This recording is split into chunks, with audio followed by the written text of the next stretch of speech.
Hello friends, welcome to Jenny Cooks. Friends, இன்னைக்கு குடல் குழம்பு மிக சுவையாக எப்படி வைக்கிறதுன்னு இந்த வீடியோல பார்க்கலாம். நிறைய பேருக்கு குடல் குழம்பு ரொம்ப கஷ்டம் அது அப்படினு நினைச்சிட்டு இருப்பாங்க. புதுசா நீங்க ட்ரை பண்றவங்க இந்த வீடியோ பார்த்து செய்யுங்க. ரொம்ப ஈஸி. ஏனா குடல் வந்து க்ளீன் பண்ணி கடையிலே க்ளீன் பண்ணி கொடுத்துருவாங்க.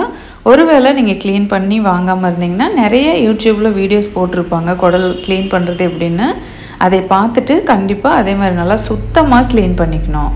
அதை வந்து திருப்பி விட்டு அந்த குடலை வந்து திரும்ப அலசணும். எனக்கு வந்து ஏற்கனவே கடையிலே க்ளீன் பண்ணி கட் பண்ணியே கொடுத்துட்டாங்க. அதனால் நல்லா சூடான தண்ணி கொதிக்க வைக்க வேண்டாம், நல்லா சூடான தண்ணி ஊற்றிட்டு ஒரு 5 நிமிஷம் இந்த குடலை இது கூடயே போட்டு வைக்கிறேன். கூடவே வந்து மஞ்சத்தூள் கொஞ்சம் சேர்த்துருக்கேன். பாருங்கள், அந்த குடல் இப்படி தான் க்ளீன் பண்ணணும். ஒரு குச்சி எடுத்துகிட்டு அந்த குடலில் விட்டுட்டு அப்படியே இப்படி திருப்பிக்கணும். இப்போது உள்ளே இருக்கிறது வந்து வெளிப்பக்கம் வந்துடும். அப்போ தண்ணியில் வந்து நல்லா அலசி எடுத்துக்கோங்க. அதுக்கப்புறமா தண்ணி ஊற்றி ஒரு 2-3 டைம் நல்லா அலசி எடுத்துக்கணும். எப்பவுமே குடல் சமைக்கும்போது நல்லா க்ளீன் பண்ணி தான் சமைக்கணும், அப்போ தான் நல்லது. இப்போ ஒரு பாத்திரத்தில் ஒரு 25 ml ஆயில் நல்லா சூடு பண்ணிவிட்டு 2 பெரிய வெங்காயம் சேர்த்துருக்கேன். கூடவே ஒரு கொத்து கருவேப்பிலையும் சேர்த்துக்கோங்க. வெங்காயம் வந்து நல்லா வதங்கணும், அந்த அளவுக்கு வதக்கி எடுத்துக்கோங்க. இது கூடவே பட்டை, கிராம்பு, ஏலக்காய், பிரியாணி இலை, ஸ்டார் பூ இதெல்லாம் போட்டுக்கோங்க. ரொம்ப ஈஸி.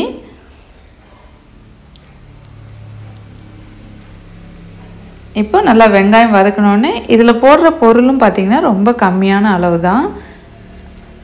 இப்போ பாருங்கள், வெங்காயம் நல்லா வதக்கி எடுத்தாச்சு.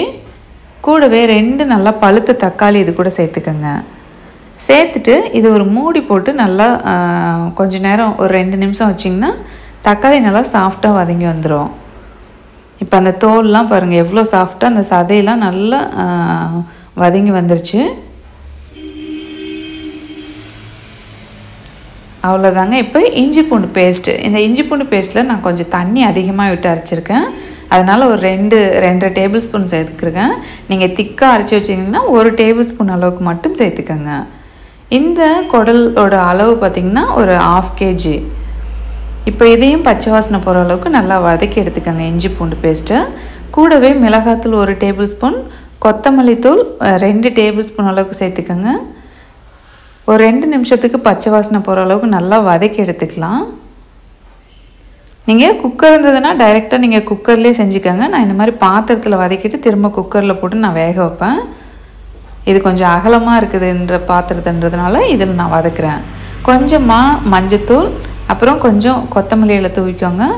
இது வந்து சீரகம், சோம்பு வறுத்து அரைச்சி வச்சுருக்கேன். அது வந்து 1 டேபிள் ஸ்பூன் அளவுக்கு நான் சேர்த்துருக்குறேன். சரிபாதியாக சீரகம் வந்து ஒரு 50 கிராம்னா சோம்பு 50 கிராம் போட்டு நல்லா வறுத்து பொடி பண்ணி இந்த மாதிரி அரைச்சிட்டு ஒரு 1 டேபிள் ஸ்பூன் அளவுக்கு சேர்த்துக்கோங்க. அதையும் நல்லா வதக்கினதுக்கப்புறமா க்ளீன் பண்ணி வச்சுருக்கிற குடல் சேர்த்துக்கோங்க. குடல் சேர்த்து ஒரு 5 நிமிஷத்துக்கு இந்த மசாலா கூடவே நல்லா வதக்கி எடுக்கணும். இது கூட நீங்கள் கரம் மசாலா ஆட் பண்ணுறதுனா கூட பண்ணிக்கலாம்.